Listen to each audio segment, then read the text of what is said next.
Hello, and welcome to this third episode of Season 5 of the Dark Money Files, in which we shine a light into a murky world. I am Ray Blake, and with me is my co-host, friend and business partner, Graham Barrow. Hello, Graham. Hi, Ray. I don't know if you realise, Graham, but it's only a couple of weeks now until our conference, the Dark Money Conference, runs. Yeah, I know, Ray. We've been working closely with our partners at FSCom to get the final details nailed down. And if I'm honest, I'm getting really quite excited now. Yeah, me too. I thought this might be the right time to outline what we'll be covering, who will be speaking, and what we think the conference might achieve. That sounds like a really good idea, and perhaps we might, in the process, encourage some more of our listeners to make the decision to come along and join us. That would be nice, Graham. Whenever I meet listeners, I'm fascinated by their stories, and it gives me a real sense of community that in my time as an independent practitioner has been in short supply sometimes. I think you're absolutely right, Ray, and that's something we really want to build on at the conference. Yes. So let's start with how the idea of a conference arose, shall we? Because I'm almost ashamed to say it wasn't our idea. No, it wasn't. Late last year, we were at a meeting in London with Phil Creed and Jamie Cook of FSCom and talking about the podcast and our plans for the future. It was them who suggested the idea, and as soon as they did it, it was suddenly such an obvious step. I think it was me, Graham, who pointed out that we had no idea how to run a conference. Well, it was, Ray, but I could just as equally have said that. But I think I could have done, but I was far too busy getting excited about the idea to think about such practical things. And actually, it was fine because Phil and Jamie immediately said, "We can help you." And they've been a fantastic partner in the endeavour.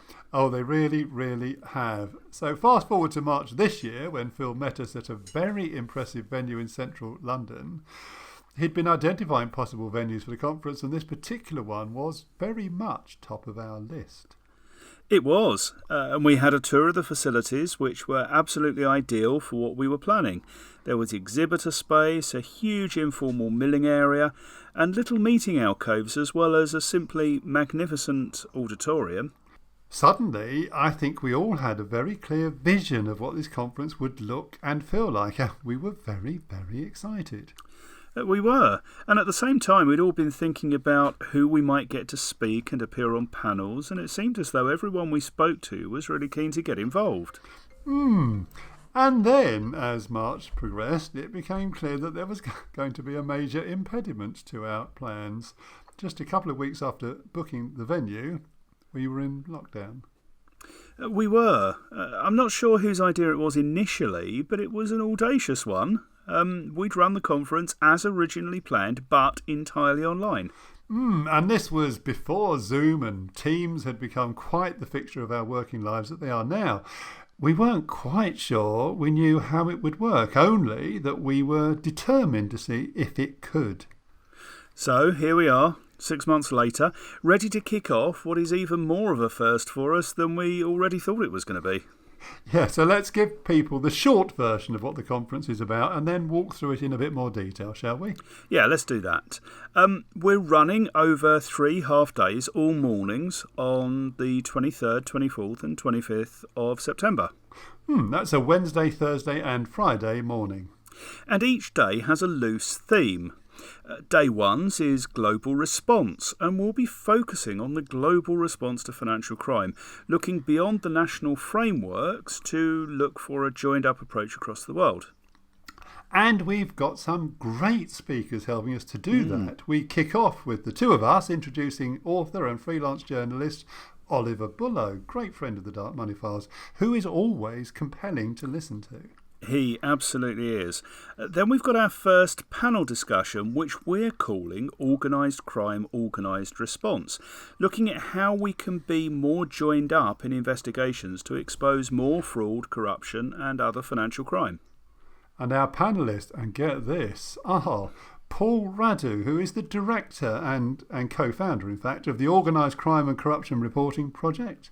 We have Federica Tacogna, who's a partner at FTI Consulting, and a still yet to be determined, but senior representative from Transparency International. It's going to be a really interesting discussion. It absolutely is. After a break, we go into a second panel, National Frameworks versus Global Crime. And we've got 4 panellists collectively discussing the frustrating reality that crime crosses borders quite freely, while law enforcement halts at the border. And who are they, Graham? Well, Ray, also exciting, we've got Neil Wiley, who's the head of the International Sanctions Programme at UK Finance. We've got Jesse Spiro, the head of Policy and Regulatory Affairs at Chainalysis. Matthew Collin, who's a David M. Rubenstein Fellow at the Brookings Institution in Washington. And Margot Gibbs, an incredibly engaging investigative journalist who works at Finance Uncovered. That's really going to be worth listening to. As with all our panels, there's an open Q&A so people can raise their own questions for panellists too. That's right. And then towards the end of the morning, before we move into the networking section, we have our first keynote speech. We're delighted that we've secured Transparency International's Chief Executive, Daniel Bruce. Which is amazing, Ray. And that's just day 1, Graham. Yeah, I know. So let's move on to the Thursday then. Day 2's overall topic is processes and outcome. That's right. We're interested on day 2 in the balance between the processes that regulators, firms and law enforcement pursue and the actual financial crime outcomes. It's a fascinating discussion, Ray. Who have we got helping us there then? Well, it kicks off with you and me, Graham, and we'll be introducing the day's first guest, who is Josie Preston, Head of Anti-Money Laundering and MLRO at the Ritz Club. The Ritz Club, yeah. Come on. I am so glad we've got Josie on board, Ray. Her role means she has a very different view of things from most MLROs. And she has some fantastic stories to share too.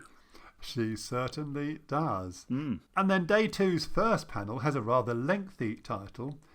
Is the advancement in technology improving manual processes rather than advancing our approach? And I can't think of a more relevant question in the financial crime technology field right now. Who's going to be helping us answer it, Graham? Well, Ray, we've got Marta Leal-Requejo, who's the Senior Financial Crime and Compliance Director at Clearbank. We have Livia Benesty, who's the Global Head of Business AML at Banking Circle. We have our good friend Rachel Woolley, Director of Financial Crime at Fenergo. And Matthew Leaney, who's the Chief Revenue Officer at Silent 8. I can't wait to hear what they've got to say. And that's followed by our second panel of the day, Too Big to Fail or Too Broken to Fix. Good title. We had to clean it up a bit from the first draft, Graham. Yes, I remember. Right. This discussion will centre on fines against big institutions and what they're achieving, what might be coming next, and what all firms need to know about the regulatory agenda for 2021. Sounds useful. Who have we got to help? Well, we've got Priya Giuliani, a Managing Director of Financial Crime Risk Management from Promontory. We've got Blair Halliday, the Chief Compliance Officer for Europe at Gemini. And Katerina Cook, Head of Financial Crime Prevention at Brewin Dolphin. That's a great lineup, Graham. How are we ending that day? We've got a great keynote from our friend Rebecca Lee, Chief Impact Officer at Open Corporates. Now, of course, Open Corporates brilliantly unites processes with outcomes. So, of course, it's a great way to end the day. And we'll be hearing from her about some of the challenges they've had to overcome and the fights they continue to wage on our behalf. Quite so. We must remember to come back later to the Open Corporates workshop we've helped to produce for the conference too. Yes, we must. Shall we cover day 3 first? Yes. Day 3 we're calling Victims and Villains, and we want to think about how the law treats both those sets of people as well as how the industry does. And we're kicking things off again, you and me, and helping us this time will be David Balson, who's the Director of Intelligence at Ripjar. He's a fascinating chap, a former spook, of course, from GCHQ. Oh, are we allowed to say that, Ray? Well, if we're not, I'm sure people won't be hearing this podcast episode, Graham. Fair point. Our first panel poses a big question. Punishment or salvation? That's a great question, isn't it? In other words, is our legislative and regulatory framework there to punish the criminals or save the victims? So, who's going to throw some light on that issue for us? Well, we've got Frederick Pearson from Europol. We have Ben Keith, a leading barrister with a highly relevant client list. Patrick Lawden, who's the head of the Garda National Economic Crime Bureau in Ireland, and De Quincy Bailey, who's an investigation officer at HMRC's Fraud Investigation Service and Organised Crime Operations. I don't think we could have found 4 people more qualified to discuss this. Do you know, Ray? Neither do I. What's the second panel discussion on the last day? It's about how technology can benefit the victims of financial crime.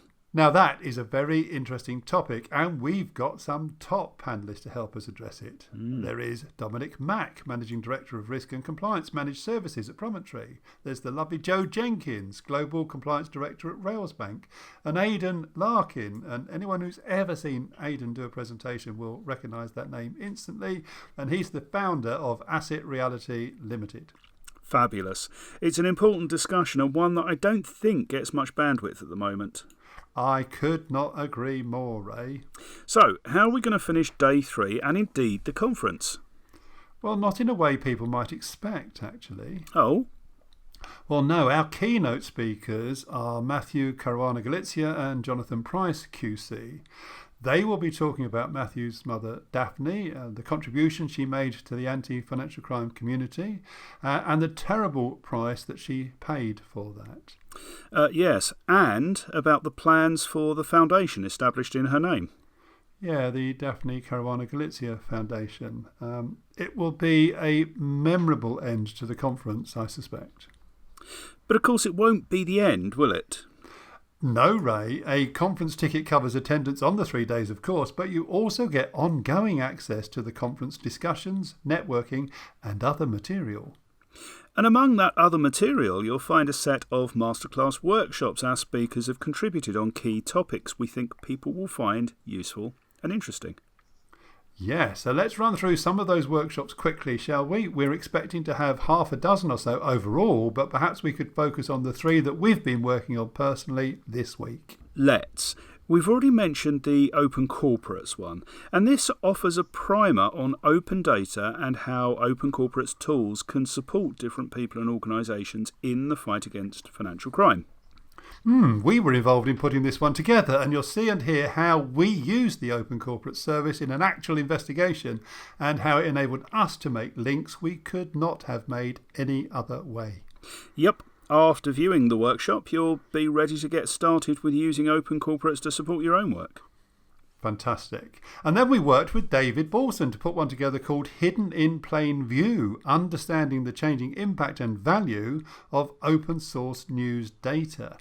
Yes, covering why modern intelligence has little to do with the popular perception of spies and spying, the frontiers of open source intelligence, the issues of bias, fabrication, language, localism and filtering, and how these challenges are being addressed with new advances in technology, reaching for the holy grail of false positive reduction. Wow. Yeah. I mean, wow. And we already know that it contains some just amazing stories. Oh, yeah. And it will help you challenge some of the methods and assumptions behind due diligence investigations as they are typically conducted now. Yeah, fantastic stories. I'll never trust a cat again. Or indeed a dragonfly. No, quite so. Yeah, and it will help you think about systems that might make a positive difference both to the fight against financial crime and the ability of banks and other institutions to make surer and quicker new business approvals. And of course, you and I did one all about the C word, didn't we? Yes, a Dark Money Files illustrated special on COVID and money laundering. It looks at the additional challenges that COVID brings to the AML world and some of the ways that money laundering and pandemics behave similarly. We end with a checklist of potential measures to address these new threats. And I know there are other workshops in construction right now, aren't there? Yeah, including one I'm particularly looking forward to seeing on artificial intelligence and how to raise your use of it with the regulator. Yes, I'm waiting to see that one too. Look, we would love to welcome as many of you as possible to the conference this month. I know a number of you already have tickets, but there are more available. One of the benefits of the online hosting is that we aren't limited to the number of people we can get into a building, so there is plenty of room for all of you.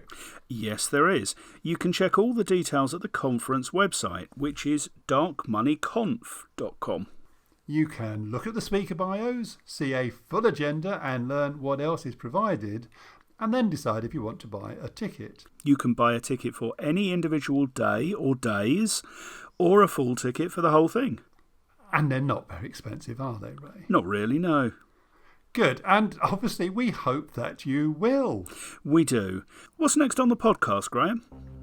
Well, Ray, I think we do need to focus on the conference now, so I imagine our next episode will be a review of the conference once it's run. I'm looking forward to it.